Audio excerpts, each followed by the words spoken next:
Welcome to Let's Talk with Shay Marville.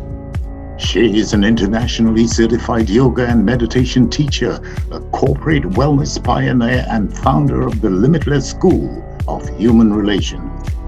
Let's Talk is a podcast about better human relations, growth, connection, and hope through conversations and compassion. Hey, Shay, let's talk. Thank you, JC. Hello, my friends. Welcome to Let's Talk. On today's episode, I have a very exciting guest, a daredevil, a dynamo. She's been in over 200 films and TV shows.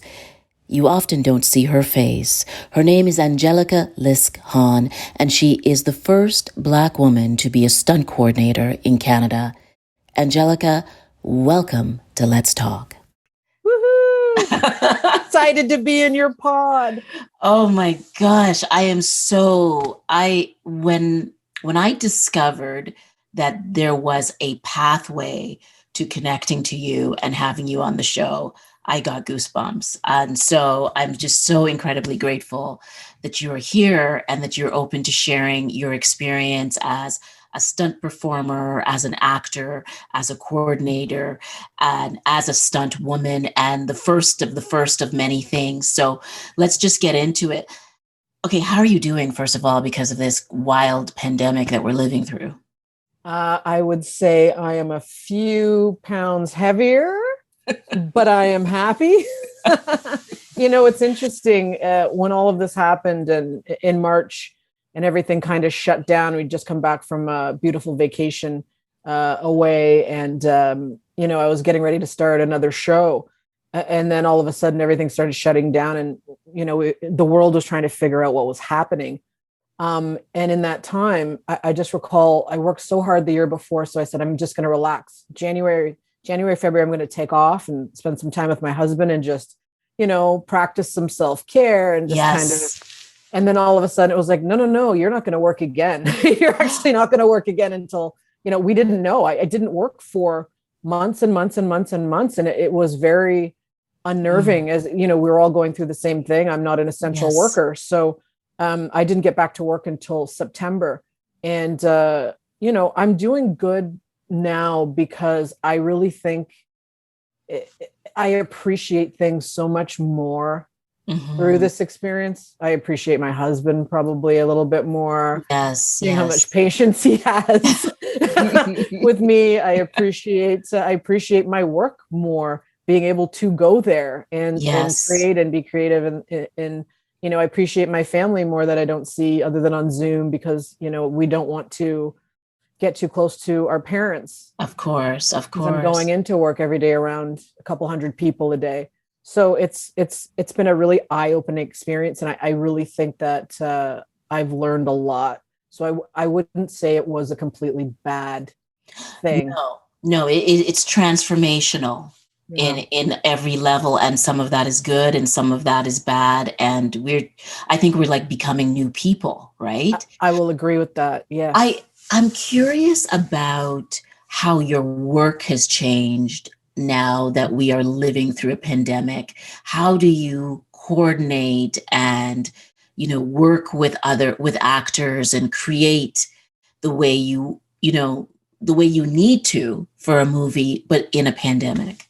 That is probably one of the best questions I've ever been asked. It is completely crazy. So to start, because we would, actors, stunt performers, camera team, we're all in zone A. So zone A are the zones that, the workers that are going to be around other people that have to take their mask off. Right. So, we're tested 3 times a week, which is fantastic. So we kind of have this little bubble, our pod. So when our actors come to set, their masks come off. They actually have shields. Stunt performers are going to work with them. Their masks come off. So they're completely exposed.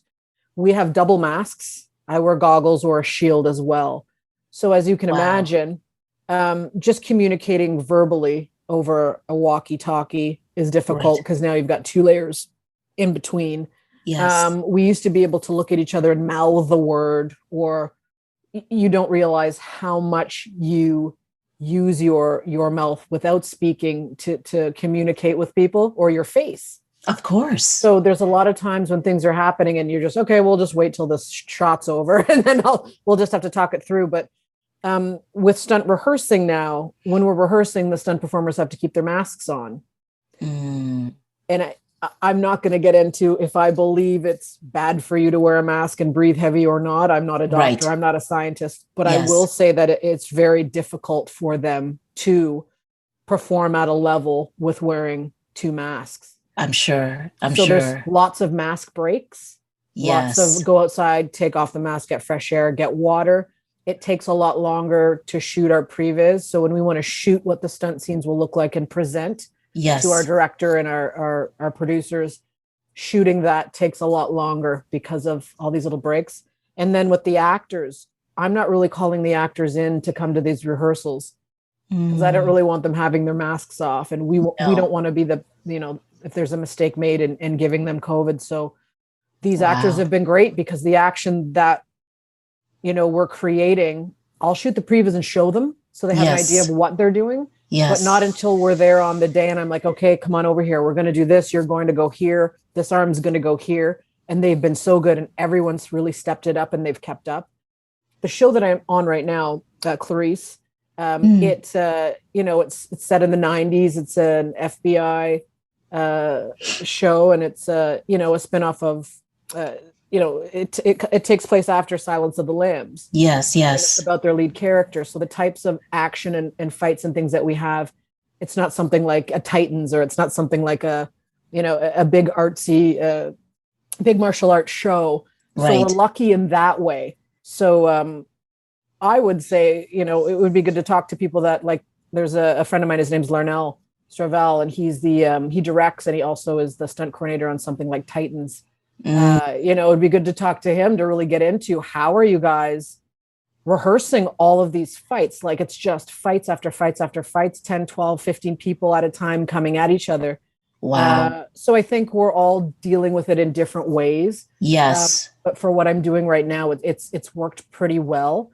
And, we're washing our hands, we're taking breaks, and we've been great. We haven't had any issues. So if there's a level of intensity that's different now because of the pandemic, are you right in at the beginning with the director, like walking through all of the different scenes, and are you reading the script from beginning to end right? So yes. So when we get each script, there's a core group of us that receive it. It would be the department heads. Yes. So we all get a copy of the script, and then we'll have our first meeting. So we'll all get on a Zoom, and the first AD will read through the entire script. And as he or she, because we have different blocks, we have a male first AD and we have a female first AD. Yes. We'll read through the script, and we will chime in different departments. We're going to have this person do this, and then they're going to fall down this hill in the thing. And then, the locations person might say, hey, we've got a great place we could shoot that. And then I would say, well, we're going to need a stunt double because our actor can't do that. So we'll all chime in our little bits. Sometimes in the script, when it comes to action, things that are on the page, and this not specifically for the show that I'm working on now, just the broad strokes of every show. When you see this action and it sounds really super and great, then we go to walk it through, or we'll go to workshop it, and it just doesn't work for whatever reason. Logistically, his arm couldn't go there because his foot's there or whatever. Sure. So what we'll do is we'll shoot 2 versions. So we'll shoot the version of the way it's written, and then we'll shoot a version where we maybe change it a bit to still serve the story, but just to make it a little different. Or in those meetings, in the stunt meeting, I may suggest, perhaps this might work a little better or service a bit better. Sometimes it's like, oh yeah, great, just do that. Depends the show. It depends the people. Sometimes like, no, we'll just do it this way. So I'm there to support the story. Really my job is to keep everyone safe and to, turn the words on the page into something good. But in there also is this kind of level of the creativity. Right, right. The writers are writing a story coming from them. The director's interpreting those words, Yes. to convey to the actors who have their own way that they may interpret it. And Sure. then it says, and then 20 people fight. So Well, then I have to interpret what that fight is. and So I have to say, first of all, when you said the word Clarice, I got like little chills because I remember in the movie Silence of the Lambs how scared you were. when he would say her name, Clarice. Oh God. But that's an aside completely.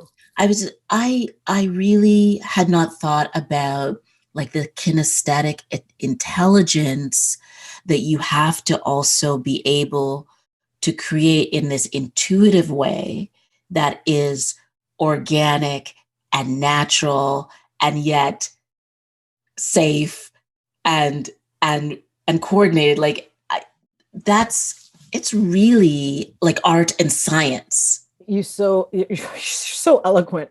That was exactly what you said, is exactly what it is. And just to add to that point, you have to be able to let go of your ego.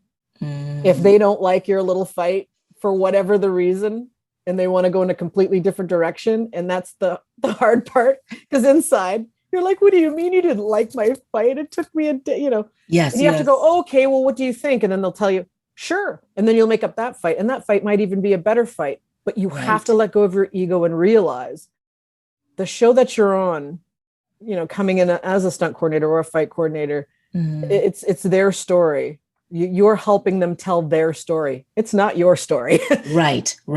But you get so attached, and, I'm attached to my actors and my stunt people, and I get attached to the story too. So you just really have to know when to pick your battles and really, I wouldn't even say push an idea that you have because you really feel it's perfect.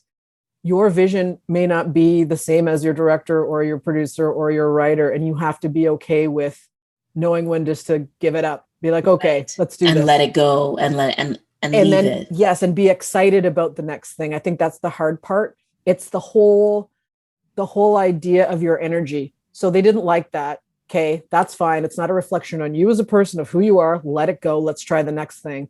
The next thing may be great. You may not be in love with it, but if they love it, that's great. And you have to go, good, they love it. I'm so happy. You have to move on. You can't sit there for 2 weeks going, remember that fight they didn't like? My feelings are still hurt. You can't. You just have to whoosh, let it go, moving on, pushing forward.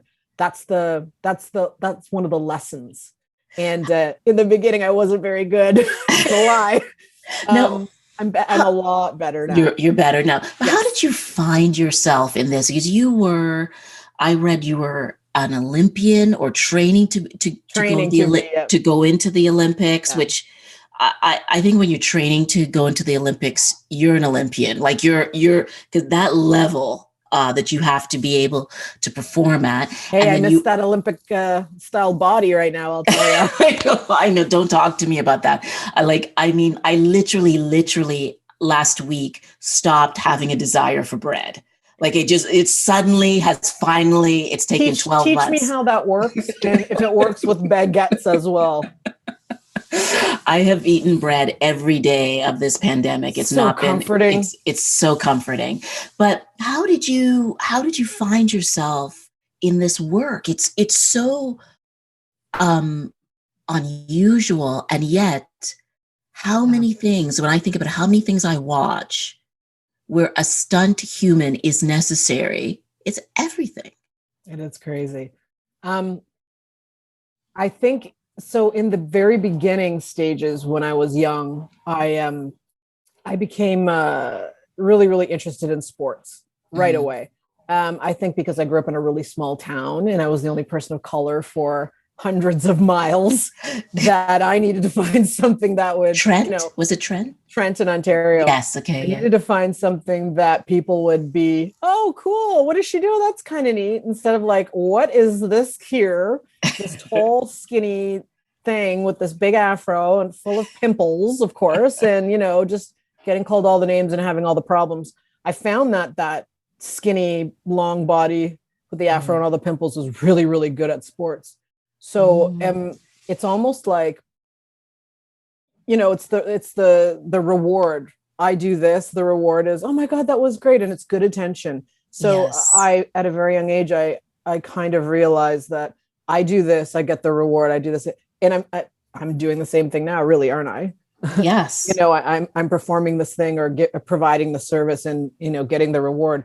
It was just sports, every sport for my school. I basically was the basketball team. I was the volleyball team. I was the track team, the gymnastics team. And just through all those years of sport, I think it just really set my body up to be, at a certain level. I could do anything. I could, Right. It was just one of those types of things. So I ended up moving. Fearless? Were you fearless as well? Jumping off the bridge in Trenton into the water. We would take the motorcycles out and just drive it as fast as we could until we'd fall off. Just crazy shit that you couldn't do if you grew up in inner city Toronto. Sure. So I can't, I have my issues with some things that happened when I grew up and, with people who weren't as forward thinking as people are now. Mm-hmm. But to be completely honest, I wouldn't give up that childhood for anything. We were out every night. We were, out on the streets there in the small town. You were safe. We were snowboarding. Yes. We were fishing. We were on the ice. We were skating. We were doing everything. And not a lot of people get that opportunity, so it was all good. I moved to Oshawa first and then Toronto to train for the Olympics and track. And I think I just saw a lot of people that looked like me now. There's a lot of people of color around because a lot of the people that I was meeting when I was doing sports for my small town were people of color from other towns because they were also excelling at sports. Yes. So it was that connection to like, oh, there's somebody else that looks like me. And I'd go and talk to them. And it was always funny because they were always so cool. And I was so square because I was from this small town and their music was cool and they were dressing cool. I had my little brooch on and I was just like, oh my God, it was such a square. And, I made some friends and they kind of showed me the way. And then the whole sports thing kind of fell apart. I started auditioning for commercials and, doing things like that. I was doing a bit of modeling when I was back in Trenton because my mom was a model and she had a modeling thing going there. So she kept pushing me into that. And I wasn't really keen on it. It wasn't your thing. Sports. It was not my thing. So, but you had the height. You had the height and the looks. I had the height and I was slim and lean and I had that. But then, coming to the big city, I got an agent right away and just started booking commercials and just started, I wasn't a city girl. I was kind of from the country. So it was just a little different than the other girls that were auditioning and I was doing pretty well. And then I got a little part on Half Baked with Dave Chappelle. I played one of the henchwomen on that show. And that was the show that got me into stunts. The stunt coordinator, his name is Bronco Raki. And he said, hey, I need one of you girls to come over here to grab Dave Chappelle. We're going to fall over into a mat. I was like, cool. I want to do. He goes, come on over here, sister. And I got in there and he was like, wow, you're very agile. You're agile in your awareness. Yes. And it was kind of funny. It wasn't an insult. He goes, you're an okay actor. You're not that great though. He goes, I think you'd be better doing stunts. You'd get more work. He goes, because you can double all the black actresses coming to town. And at first I was kind of offended. I was like, oh, that's not very nice. Yeah. But he's just telling, he's telling it like it is. He's like, look, though, you can double all these women with your athletics. Why do you want to be an actor? Wow. Easy to do that. This is hard. Like he kind of opened my mind to just a different kind of path. And I went, well, I guess I can do. He goes, can you do this? Can you do this? So he started sending my name around to all the stunt coordinators. So one by one, they'd try me out. My problem in the beginning was I didn't really know about, I was modeling a bit, did some acting and was always the kind of star of the sports. So I don't think I realized that the world didn't really revolve around me until I started doing stunts. And, some of the stunt coordinators were like, hey, just sit over there and we'll come get you when we need you. And I'm like, oh, and I'm trying to, talking to the director and I'm seeing what they're shooting. They're no, go back there. And I was just, this free spirit that wanted to see what was going on. Curious. I'll never forget this one stunt coordinator. I just had to run and jump over a puddle or I don't know, jump over something. And she said, just run and jump over the thing. And I was like, oh, well, I could jump way further than that. Did you know that I used to train for the Olympics in track and field and I was like an amazing long jumper? And she kind of looked at me like, what is this girl talking about? So I kept asking her if I could jump further. Wow. So she said, come here. She really? literally grabbed me by my scruff of my jacket and pulled me over. And she showed me through the lens of the camera, the monitor, what the shot was. She said, if you jump past it, we're not going to see you. We just need to see you jump here. So I was like, oh, okay. And then she kind of gave me a tutorial that was like, just keep your mouth shut, do what we're telling you to do, and everything will be fine. And I slowly started to realize and understand. So once I got it and it clicked, then I was able to excel, and I, could focus on the work, and I understood what was required. And then everything got really, really great. But it took a minute there at the beginning. Did you ever want to do anything else? Like, so once you started to move more into stunts, did you think, oh, I still want to act? Yes. Or I want to go further? Oh, you did? Yes. Okay. For me, the stunts was fun because it was easy. I didn't really train that much. I didn't really, there was some fight things. I'm like, I know how to fight. I can throw some punches here and there, but I never really, I didn't go to the martial arts studio 4 days a week to train. I didn't do that. It just seemed to come so naturally to me, all these things that I could do. So it was just, in the beginning, it was kind of like, I enjoyed it because it was fun. I was doing my public school and high school athletics, but now I was making a living doing it. But every time I was on set, I would always be staring at the lead actor being like, I can do that. I want to do that. And it took probably about 10 years for me to realize that. So what you want out of the industry isn't necessarily what the industry wants out of you. So if you can try to just go with where it's kind of pushing you, it's probably pushing you into the right place. So I just let it go and I just went with it. That's interesting. Now I'm a stunt coordinator. Another job that I wasn't interested. It wasn't one day like, I'm going to be the best stunt coordinator ever. It wasn't something that I didn't even think I could do that. I wasn't interested. Well, and you're one of the few women of color and one of the first woman of color of Black descent who is like a lead stunt coordinator in Canada. Yeah. Huge. And I can't wait until that thing goes away for all of us. The first. Yes. I want to know about another one and another one and another one and another one. Right. So it's just very, through all of this though, too, we always talk about the work, but I more lately, the last few years, I've really been focusing on just myself, like my own growth as a human being coming through this work. Interesting. Like whenever, I speak to someone or we do an interview or do something to talk about the work, I'm proud of it. Like a lot of things that I've accomplished and things that I've done. But I think I'm prouder of the person that I'm becoming through the work, realizing even more now, from the beginning when I started saying, oh, it's not all about me. Okay. And making that change. And then when it was really, it kind of had to be made aware to me when it happened years ago, like, oh, you're the first Black female stunt coordinator in Canada. Like, that's a huge deal. And then I remember that year, just all these things started coming at me and people saying things and something inside me kind of changed. And it was not now just about me, but I felt that weight, but it wasn't a bad thing. Yes. I just had to just take a breath and go, okay, how can I use my platform to help other people in whatever way? Because it's okay, I'm here now. Let me pull you up. See if I can pull you up. How can I pull you up? Still focusing on my work and still going, but how can I now do more for my people?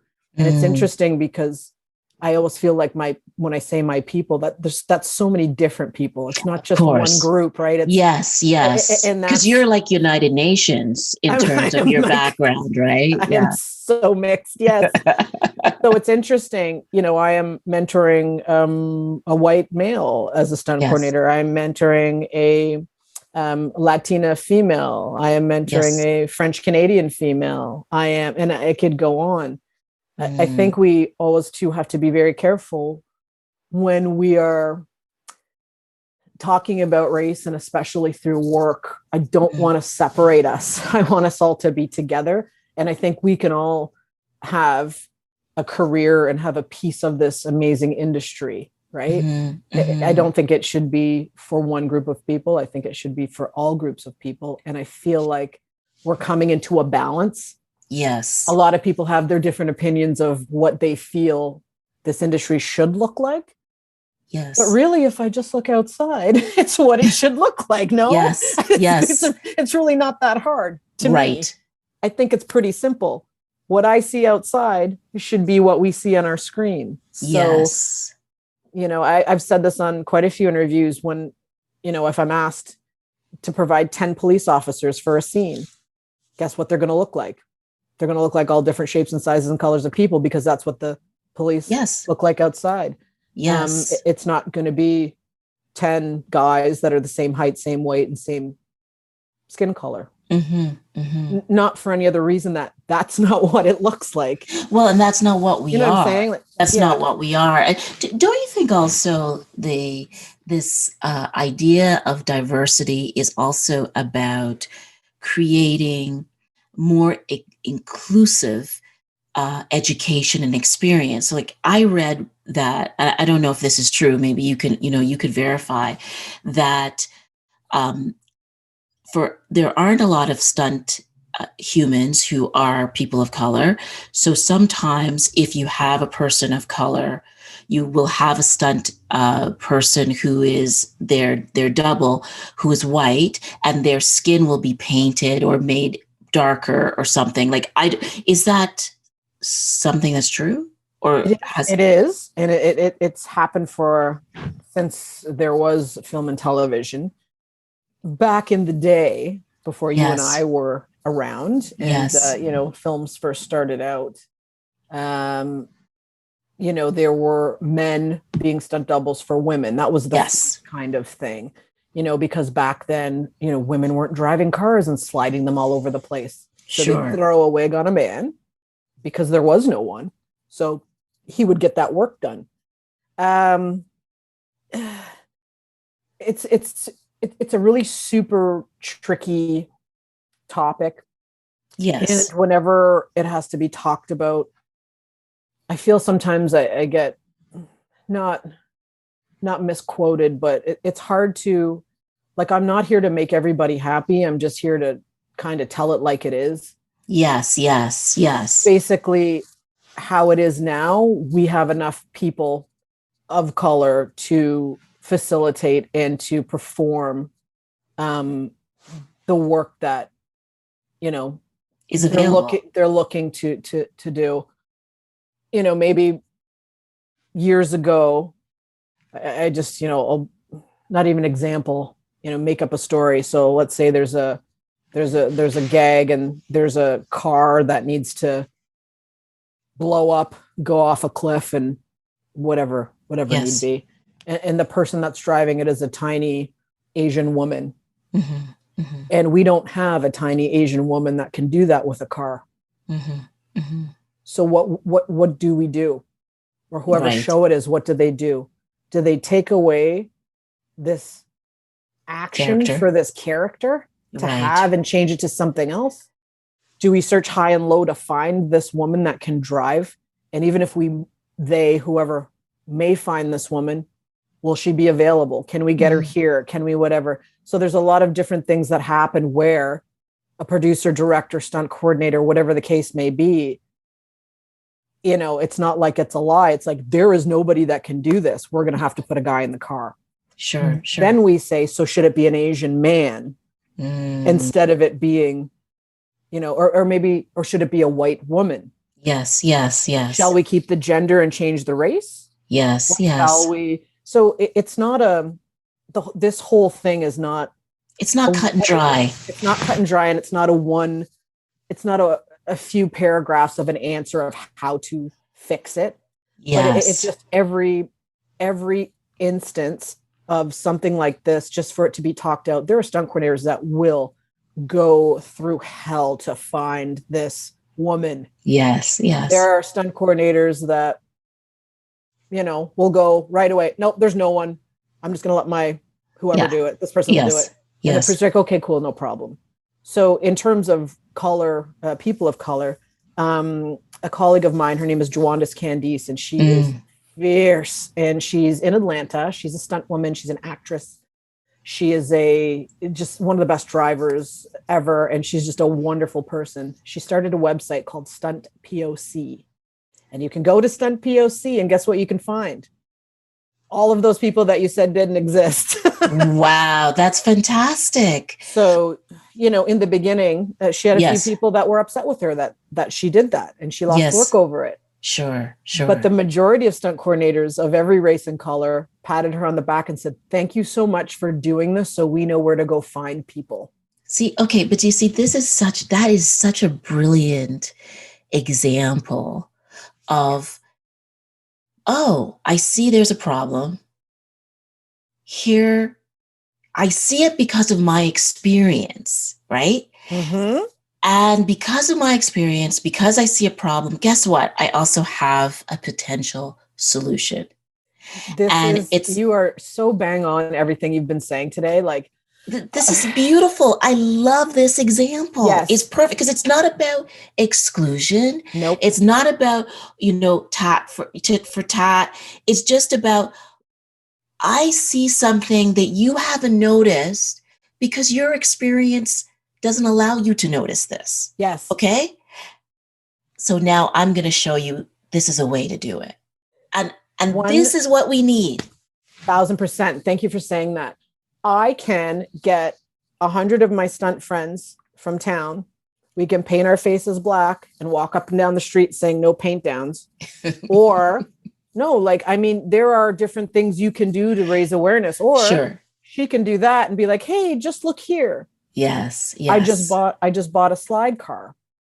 The reason I bought my slide car is I'm going to set up sessions for the girls and people of color to learn basic things, just to get a feel of the car, just to understand what it is, to go to a driving course. Yes. It's thousands of dollars. Not everybody can get that kind of money to go do these things. So I said to myself, okay, so if a stunt coordinator wants to paint somebody black to flip that car, there's really nothing I can do about it. So what can I do to, if it's next year, 2 years, 3 years, 5 years, or 10 years from now, what can I do to try to start some initiatives or start something to train up people now so they'll be ready in 1 year or 2 year or 3 years or 10 years. So I can't lose sleep every night. I can't be pissed off every time I see something. I take a breath. I'm like, okay, well, moving on. If the gag went, over and hit, nobody got hurt. Yes. It's a shame they couldn't find someone of color, but what can I really do about it? That's going to change it. I don't think I can.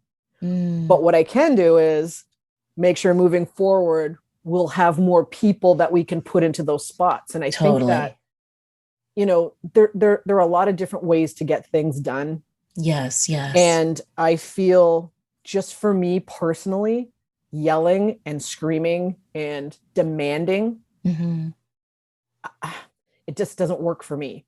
Right. I want to approach things in a different way. And, I just think that there's just so many different ways to get stuff done. Well, this is the truth of diversity, though, right? The diversity, like cognitive diversity, the idea that there's another way into this. There's another way in. There's always another way. There's always, and you know what? This is what's so interesting about this pandemic, right?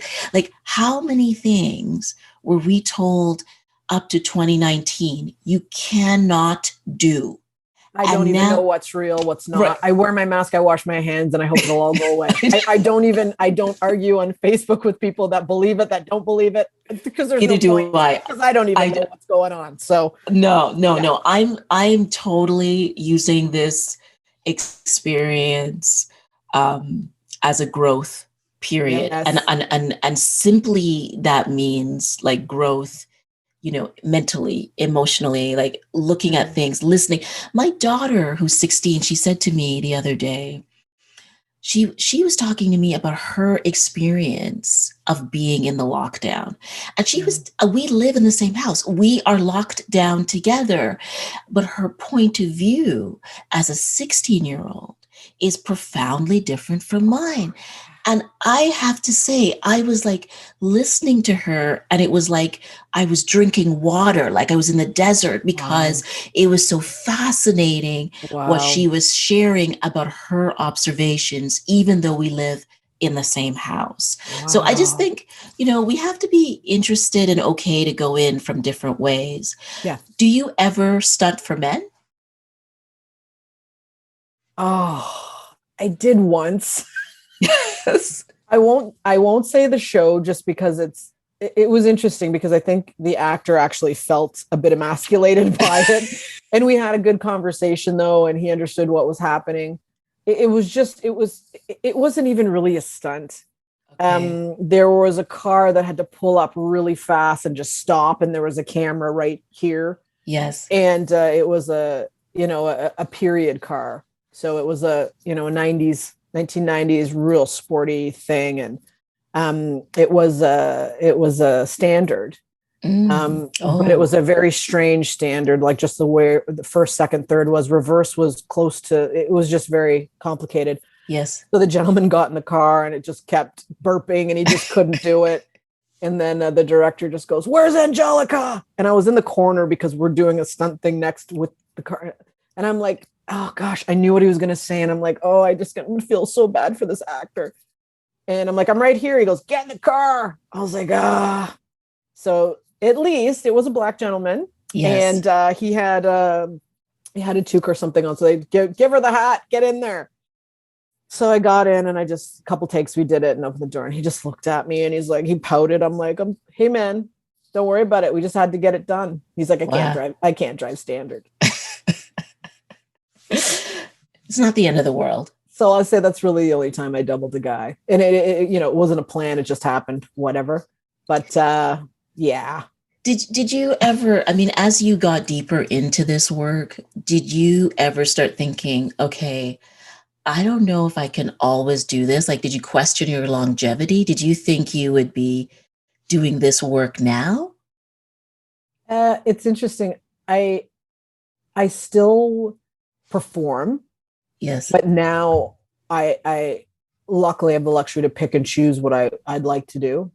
Nice. The caveat to that though is we only have a small group of Black females in Canada to pull from for specific types of work. So from time to time, I'll be called to ask to do something that maybe is just very in my wheelhouse to do. Mm-hmm. So I will feel like if I don't do it, who's going to do it? Mm-hmm. Mm-hmm. Got it. That happens every once in a while. So I just really try to be available for, any of my coordinator friends that need me to do something specific. But yeah, I mean, again, and that's to safeguard that if there's not another girl that's available to do this work, yes, who's going to end up doing it? Yes. Is it going to be someone who, and there's all different levels of stunt coordinators, obviously, in our group. Will it be a man? Will it be a woman? Will it be someone of the same race? Mm-hmm. Can we get someone from America to come here? Could we get someone from the UK? Like, can we just try to stick to the race? Yes. The race thing is so important. And safety is also very important. And I could sit there and say safety is more important. And then, I sometimes that's a frowned upon thing from certain groups of people to say, right, well, she's not really standing up for Blacks. And I'm like, but hold on a second.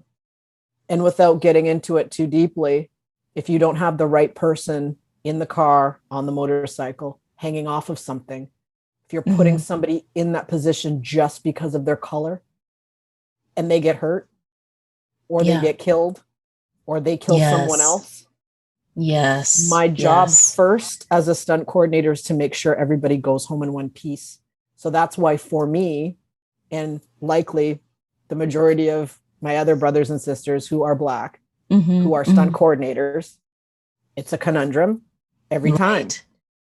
So we fight as hard as we can to get the right person into that spot. The interesting thing now, there are so many more opportunities for people of color that are first, second, third on the call sheet. We've got now all these shows with these leads who are Black. Yes. We need more Black stunt performers to be able to service all of these shows. So, I always just try to talk about when I meet people, what do you do? Oh, this girl's a gymnast. This girl's that. Hey, go train here. Hey, call this guy. Go there and see. Because sometimes you might want to be a stunt person, and then you'll go train with the stunt people for a few days and go, yep, nope, this isn't for me. Yes. Sometimes we may see someone that we may think will be great, and they're like, oh, I never thought of doing stunts. And they go and, oh my God, they're just perfect. So then it's just doing to them what had to be done to me. No, just stay here. Don't go over there. Don't jump too far. Just jump this far. So then you have to give them that little speech and that talk. But, it's a community. We all have to help each other out. This is a huge multi-billion-dollar industry. And if we can all work together, we can all work for a very long time, keep everybody safe and make it happen. Right. And I find really our community, our big Canadian national stunt kind of group. Yes. Everybody talks to each other. Everybody knows what everybody's up to. We check in. Interesting. It's pretty awesome. It's pretty great. So tell me this, what's the most dangerous stunt you've ever performed? I'm not really sure. I mean, dangerous. So sometimes it's dangerous for someone else. Sometimes it's dangerous for, I had to hit someone with a car. I had to do a car hit somebody else. So for me, it was dangerous for them. Yes. I'm like, I hope, But didn't you have to run under a helicopter at one point? Oh my God. Yeah, that was kind of interesting. Yeah, a group of us had to run under these helicopters, and it was, the helicopters were a period as well. So we don't like period cars. We don't like period helicopters. We want new shit to be involved with. Yeah, the helicopters they weren't breaking down. They were just sputtering and doing odd things. And we had to, the first take, we were told where to run, where the helicopter was going. Yes. So I think me and it was with another one of my really good friends who is also a stunt performer. We're in the same group. So I looked at her, I go, did he mean to run under it right when it was right where she goes, I think so. I'm like, I don't think that's what he meant. We'll just hold back a bit because the thing boop's coming. So we go and we run over, and then the AD goes, no, you guys have to be right underneath the helicopter. She goes, oh shit. I'm like, all right, let's do this. You got to commit. So what are you going to do? If I'm going to sit there worrying about if the helicopter is going to make it or not, I might as well go home. Sure. Is that adrenaline? Is it adrenaline that allows you to do it? And then it's just something in you that, this is your job. You're a stunt performer. He says, run under the helicopter. You run under the helicopter. If the helicopter's smoking and it's falling apart, of course not doing it. Yes. But you're also taking into consideration who you're working for, who's setting up the sketch. Yes. The people, the gentlemen, flying these helicopters were the best of the best. And we knew there was no way that they would be putting us in any harm's way. If the helicopters were, getting that bad, they would be like, yeah, no, we're done for the day. So we said, hey, I looked at her, I go, well, we wanted to do stunts, so we're doing it. Let's go. And I did tell her though, because I brought her onto the show with me. I said, if you're uncomfortable and you don't want to do this, if you want to hit the hay, I won't be mad at you. She's like, no, we're here. We're doing it. Let's do this. And we did it, and we did it over and over and over. And every time we're like, oh yes, God, okay, helicopter's still there. Oh my gosh. But you have to take into consideration the other group of our brothers were up in the helicopter hanging out of it while it was doing this, right? So you commit. If this is your job, you commit to the job, and you just do it. So would you say there's more work now than ever? Yes. And it's a twofold type of thing. Number one, everyone's watched everything. There's nothing left to watch. People are sitting at home. They did the Seinfeld, they did the Friends, they did the Fresh Prince. They went through everything. They've watched everything on Netflix. There's all these there's so much online, and there's so much VOD now. It's you don't need to have cable anymore. No. People are just on the laptop, tethering to their TV, and that's it. So because there's this huge platform now, anybody can make a show. Anybody can make a web series. Anyone can make with the cameras that they have now. Yes. Everything, everyone's just making content, and people are craving content. I've never been so busy, and, my colleagues as well. It's so hard to staff your show. You know, there's certain people that you really want because they're just so good. But they're so good, they're already on another show on a weekly contract. So you can't have them. So the hardest part of my job right now is hustling to get the right people. Because now they have to do the COVID test. They have to do the training. There's a lot of things they have to do before they can even go to wardrobe or see hair and makeup or go to a rehearsal. You know, if something happened the night before a rehearsal and one of my stunt performers was like, I can't make it tomorrow, something happened, I can't replace them. Because they need to have 2 COVID tests before they start. Of course. The system. They need to. So now we've got all of these parameters we have to work all of the stuff inside of. Yes. So you really have to be, everyone always says it's so exciting. Oh, you're a stunt coordinator. It must be so exciting to be on set all the time and doing these things. And I'm like, I do this most of my job. I'm typing up things. 30% of my time, 25% of my time, really, I'm on set having the time of my life. The rest of it, I'm in meetings, on a survey, trying to push my idea of my fight on someone, right? And getting let down and just doing the other fight or whatever the case may be. It's a job. It's almost in working for MGM, which is awesome. It's like a corporate job.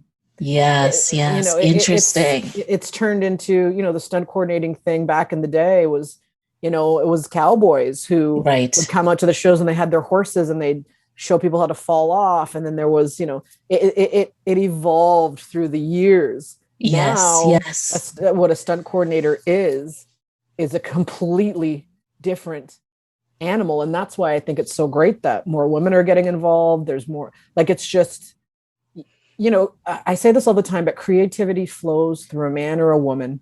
Yes. There's no gender that has a more creative, it's how you were brought up. It's what you've seen. It's what you've experienced. That's right. And that's your art that you're bringing to this table. So, you know, sometimes when I go to a meeting or I meet the group for the first time, and it's happened a few times, looking around at where we're going to shoot things. And then I look up and I'm like, oh, well, I don't know if the riggers can hang anything off of this I-beam. I'll have to have the engineer come to look.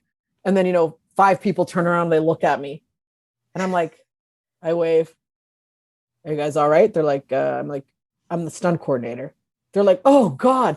And then one gentleman was like, oh geez, I thought you were like wardrobe or hair or makeup or something. And then everyone's like, oh no. And I'll always, because I always feel bad. Yes. It is, they are prejudging who they think you are. Sure. But at the same time, they're going to be your group, your team, your family on the show. So I always just make a joke and say, is it because I look so young that you wouldn't think I was a stunt coordinator? And then everybody will have a giggle and they'll go, yeah, that's why, you know, you're so young looking or whatever. I figured you were, you know, in a different department. And then, you know, 3 minutes later, that same person will be like, hey, Angelica, so do you think this is safe? What do you think about this? So right away it changes. And now, okay, this is what her role is. And then the respect of that role comes with the rest of the survey. So it's interesting, but just like I said earlier about the ego. Yes. I can't snap at every single person that might not guess I'm a stunt coordinator. Because guess what? I don't look like what they're accustomed to stunt coordinators looking like. So I have to give them that. And then we move on. And if everything's cool, it's a non-issue. That's right. Yeah. That's right. I think we have to just keep, you know, like you said earlier, you know, like your life is like your art. You're emerging. You're growing. And I think we have to give other people space to grow too. Yes. And be authentic in who we are. I am grateful that you are brave and courageous and authentic in what you do and strong. And I'm grateful that you're here. I'd love to have you back on the show. I just want to thank you for being here and wish you continued success and continued wellness. Thank you so much. It was such a pleasure. And honestly, you asked the best questions. How did I get so lucky? It was actually fun for me too. Oh, good. Thank you so much. Thank you so much. Thank you, my friend. I'm so grateful. Thank you for joining the conversation. To learn more about Limitless and Shay and her corporate training, life coaching, keynote engagements, and her most recent podcast, go to www.coachshaymarville.com.